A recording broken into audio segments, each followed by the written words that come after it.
कब तक रोकोगे? बहुत बहुत धन्यवाद सभापति महोदय। माननीय सदस्य उज्जवल रमन सिंह जी।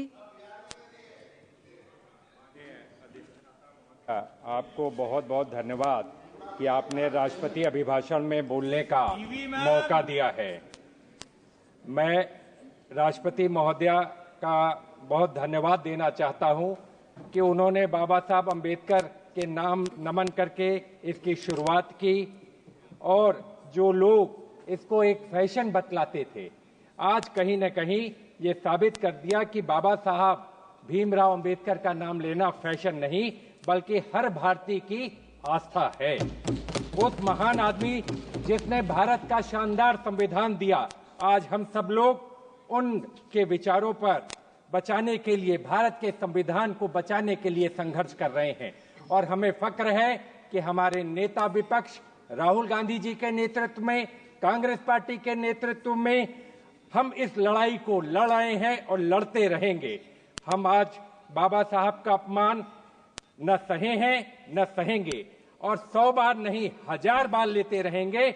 और हम सब मिलकर ये कहना चाहते हैं, भारतवासी, इससे ज्यादा हम लोगों के लिए खुशी की बात नहीं कि माननीय राष्ट्रपति जी ने बाबा साहब भीमराव के अंबेडकर के नाम से आज शुरुआत किया।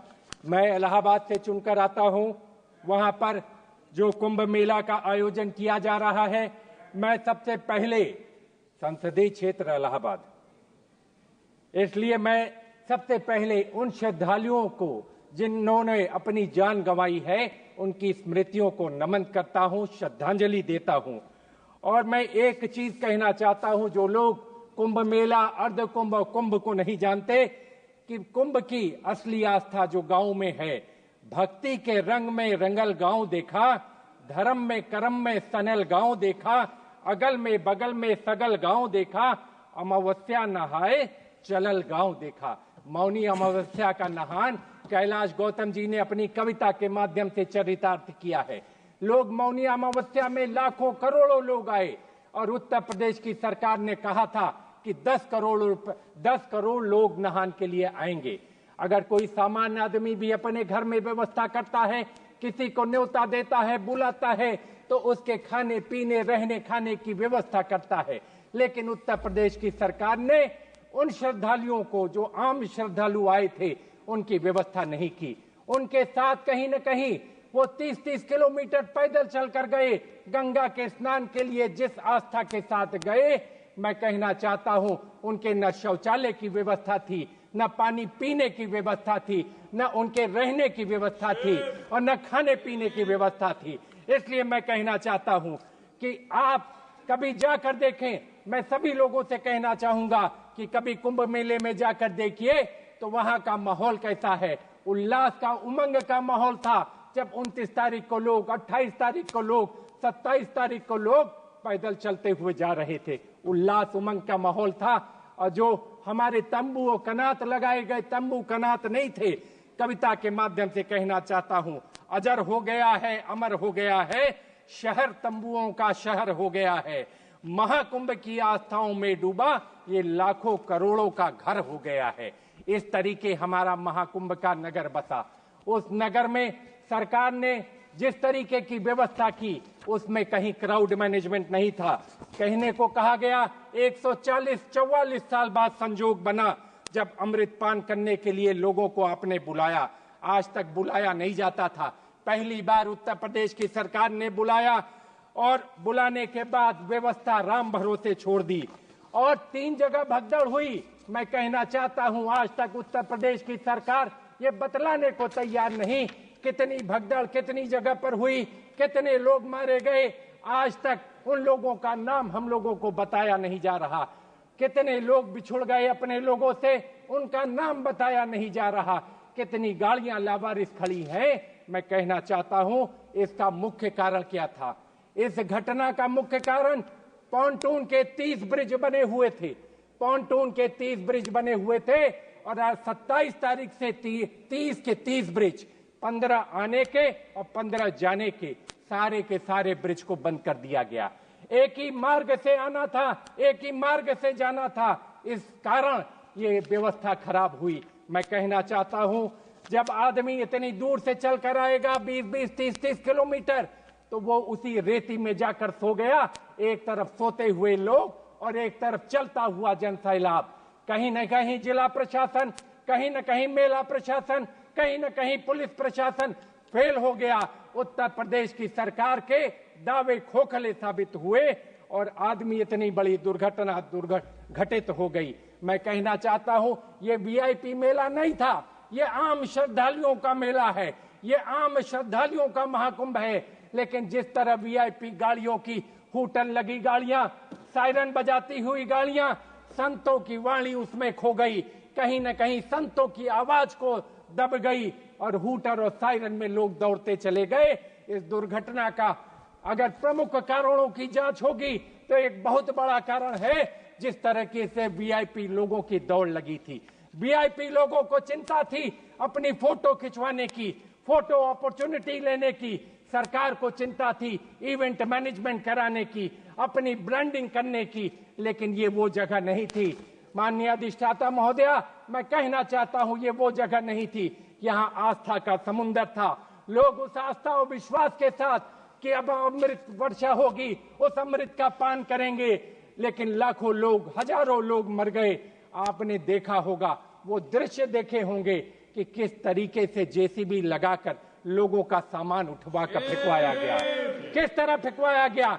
लाशों, आज भी कूड़े के ढेर में लाशें मिल रही हैं, लोग उठाने को तैयार नहीं है, लेकिन जबरदस्ती पुलिस वाले मार मार कर जो है लाशें उठवा रहे हैं। मैं कहना चाहता हूं, इसकी गहनता से जांच हो, इसकी गहराइयों से जांच हो और दूध का दूध, पानी का पानी हो, और जो लोग जिम्मेदार हैं उनके खिलाफ कठोर से कठोर कार्रवाई हो।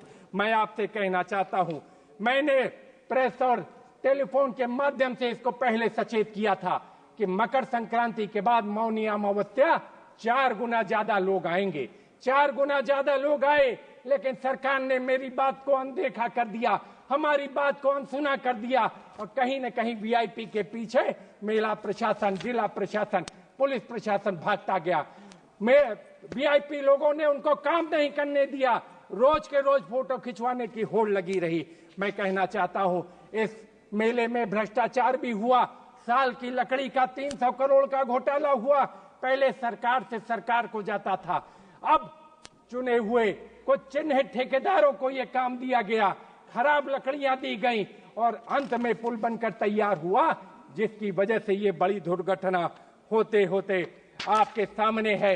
आज भी आंकड़े छुपाए जा रहे हैं, जो लोग मरे हैं उनके नाम नहीं बताए जा रहे हैं। इसलिए मैं आप लोगों से कहना चाहता हूं, इसलिए मैं आपसे कहना चाहता हूं, जेपीसी की मांग करता हूं कि संसदीय समिति के सभी सांसद जाएं और जाकर देखें कि ये दुर्व्यवस्था क्या है, अव्यवस्था क्या है। एक कविता के माध्यम से कहना चाहता हूं, झूठ के सैलाब में सच के किनारे बह गए, चांद की झूठी तरफदारी में तारे रह गए, पूछिए मत कौन दोषी है गिरावट का, यहाँ मुल्क के मजबूत पाए सबसे पहले ढह गए। ये हालात हैं प्रयागराज के। आज प्रयागराज के लोग पीड़ा में हैं, आंसुओं से रो रहे हैं। जो मायूसी छाई हुई है, इसका जवाबदार और गुनाहगार कौन है, हम जानना चाहते हैं उत्तर प्रदेश की सरकार और केंद्र की सरकार से। इन सरकारों ने इतने पहले आयोजन की व्यवस्था की, कहा मेट्रो बनेगा, कहा गंगा एक्सप्रेस वे बनेगा, कहा 6 लेन ब्रिज बनेगा, लेकिन आज भी एक भी चीज बनकर तैयार नहीं है। ये है केंद्र सरकार की, उत्तर प्रदेश सरकार की विफलता। एक भी मजबूत काम नहीं हो पाया, एक भी ढांचागत काम नहीं हो पाया जिससे क्राउड मैनेजमेंट की बेहतर व्यवस्था हो। अगर दुर्घटना हुई थी, उसके इवैक्यूएशन की, उसकी तैयारी कोई भी नहीं थी। जिस समय घटना हुई 1:30 बजे रात, उसके बाद दूसरी घटना झूसी में 5:30 बजे की है, लेकिन प्रदेश की सरकार उसको मानने को तैयार नहीं। मैं कहना चाहता हूं, इसकी जांच जेपीसी के द्वारा नहीं होगी तो कहीं न कहीं दूध का दूध, पानी का पानी नहीं होगा। और लोग कहते हैं कि जो लोग मरे उनको मोक्ष प्राप्त हो गया। इससे बड़ा हास्यास्पद बात क्या हो सकती है? गरीब की मौत का मजाक अगर उड़ाया जा रहा है तो इस सरकार के द्वारा उड़ाया जा रहा है। वो मोक्ष को नहीं, कोई सरकारी व्यक्ति मोक्ष को प्राप्त नहीं हुआ। कोई बड़ा व्यक्ति मोक्ष को प्राप्त नहीं हुआ, गरीब किसान मरा। वहां पर गरीब किसान ने अपना दम तोड़ा, जिसकी लाशों की गिनती उनकी लाशों की गिनती आप करने को तैयार नहीं। क्या था बताओ उनका पाप? मैं तो पूछना चाहता हूं, क्या था बताओ उनका पाप? हादसे, नाकामियों, गलतियों के बाद भी थपथपाते दिख रहे, अभी भी अपनी पीठ आप थपथपा रहे हो इतनी नाकामियों के बाद। इसलिए मैं आपसे कहना चाहता हूं, इसकी जांच होनी चाहिए। राष्ट्रपति महोदया, मैं संबद्ध करना चाहता हूं जो नेता विरोधी दल ने जो कटौती, जो प्रस्ताव रखा है, जो संशोधन का, उससे संबद्ध करना चाहता हूं। मैं आपसे कहना चाहता हूं कि आज बेरोजगारी की दर क्या है? बेरोजगारी की दर 8% से बढ़कर 8.3% हो गई, जिसका जिक्र राष्ट्रपति जी के अभिभाषण में नहीं है। आधी हकीकत आधा फसाना। राष्ट्रपति जी ने जो अभिभाषण दिया, कहीं न कहीं सरकारी पूंजीगत व्यय पिछले 6 महीने में 37% रह गया, जो पिछले बरस 49% था। कहीं पर राष्ट्रपति जी ने उन बातों, उन तथ्यों को छुपाया जो देश को जानना चाहिए। मैं आप लोगों से कहना चाहता हूं, 2004 से 14 डॉलर की कीमत क्या थी? 4 में जो कीमत थी, मैं बतलाना चाहता हूं, 46.5 2003 में, और 13 में वो 56 रुपए 50 पैसे थी। यानी 10 साल में 10 रुपए की बढ़ोतरी, और पिछले 12 साल में 30 रुपए की जो है बढ़ोतरी डॉलर की कीमत में हुई। देश की इज्जत घटी है या देश की इज्जत बढ़ी है, ये सदन को फैसला करना पड़ेगा। मैं आपके माध्यम से राष्ट्रपति जी को कहना चाहता हूं, देश की इज्जत लगातार गिरती जा रही है, लेकिन कहीं न कहीं सरकार इसको अनदेखा कर रही है। मैं आपसे कहना चाहता हूं, आदमी की इनकम नहीं तो इनकम टैक्स में आप कमी करते हो। आज ये जरूरत थी डॉक्टर मनमोहन सिंह जैसे अर्थशास्त्री की, ऐसे दीर्घकालिक जिन्होंने नीतियां बनाकर देश की अर्थव्यवस्था को बेहतर बनाने का काम किया। आज इस सरकार के पास डॉक्टर मनमोहन सिंह जैसा व्यक्तित्व नहीं, आज इस सरकार के पास कोई ऐसा नेता नहीं जो कि आर्थिक नीतियां बना सके। मैं आप लोगों से कहना चाहता हूं, आज आप कहते हैं तीसरी सबसे बड़ी अर्थव्यवस्था है, राष्ट्रपति जी ने अपने अभिभाषण में कहा है, लेकिन तीसरी सबसे बड़ी अर्थव्यवस्था में अगर आप देखें तो प्रति व्यक्ति आय हमारी कहाँ है? आप प्रति व्यक्ति आय को देखें तो आज हमारी प्रति व्यक्ति आय 2480 अमेरिकी डॉलर है। अगर हमको 2047 तक विकसित देश बनाना है तो 12,500 डॉलर हमारी प्रति व्यक्ति आय होनी चाहिए। बताइए, हम 5 गुना भी अगर इसको बढ़ा दें तब भी हम वहां नहीं पहुंच सकते। आज हमारी जीडीपी की ग्रोथ 5.6% है। इसके हिसाब से अगर 6.5% के हिसाब से भी जीडीपी की ग्रोथ ले जाएं तभी भी हम 12,500 रुपया डॉलर तक नहीं पहुंच सकते। आज भारत कहां विकसित हो रहा है? गांव में चले जाएं आप, हमारे यहाँ एक न्याय पंचायत है बड़ोखर, वहां पानी पीने की व्यवस्था नहीं। शंकरगढ़ न्याय पंचायत हमारे यहाँ टाउन एरिया है, वहां गर्मी में लोग पानी को तरस जाते हैं। उपरौद एक इलाका आता है मांडा ब्लॉक में, वहां सिंचाई के पानी की व्यवस्था नहीं। कौन सा विकसित भारत आप बनाना चाहते हैं? ऐसा विकसित भारत जहां अमीर और अमीर हो रहा है और गरीब हो रहा है। प्रति व्यक्ति आय हमारी बढ़ती नहीं, गांव में पानी मिलता नहीं, सिंचाई के पानी की व्यवस्था नहीं। लेकिन मैं इसलिए आपसे कहना चाहता हूं कि आज देश के हालात अच्छे नहीं है। राष्ट्रपति महोदया को सही जानकारी न देकर कहीं न कहीं दिग्भ्रमित किया गया। सही उनको जो है वो बात न बताकर कहीं न कहीं मैं गालिब के एक शेर के साथ अपनी बात को खत्म करना चाहूंगा।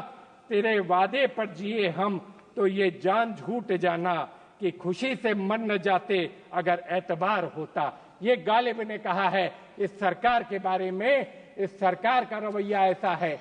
मैं तो कहूंगा जिस तरीके से कुंभ में अव्यवस्थाओं का हाल रहा, जिस तरीके से देश में अर्थव्यवस्था का हाल है, पूरे देश का हाल है, सरकार को सोचना चाहिए।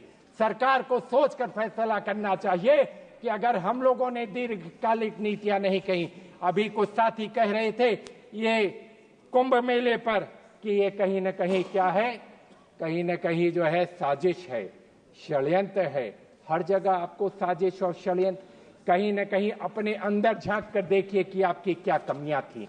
उन कमियों को दूर करने का प्रयास करिए। इस तरीके के पूरा प्रयाग आज रो रहा है। मैं कहूंगा प्रयागराज के लोग आज रो रहे हैं, इसलिए रो रहे हैं कि सरकार ने झूठे वादे किए थे कि हम भव्य दिव्य कुंभ करेंगे, उसको करने में नाकाम रहे हैं।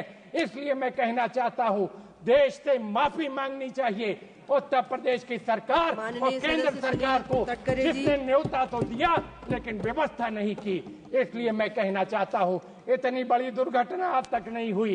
इसलिए मैं आप लोगों से कहना चाहता हूं कि पूरा देश इसको संज्ञान में ले और इस पर कोई न कोई कार्रवाई होनी चाहिए।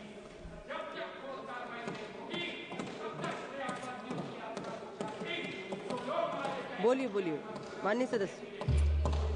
माननीय अध्यक्ष महोदय, राष्ट्रपती महोदयांच्या अभिभाषणाच्या वरती आभार प्रदर्शनाचा जो प्रस्ताव मांडण्यात आला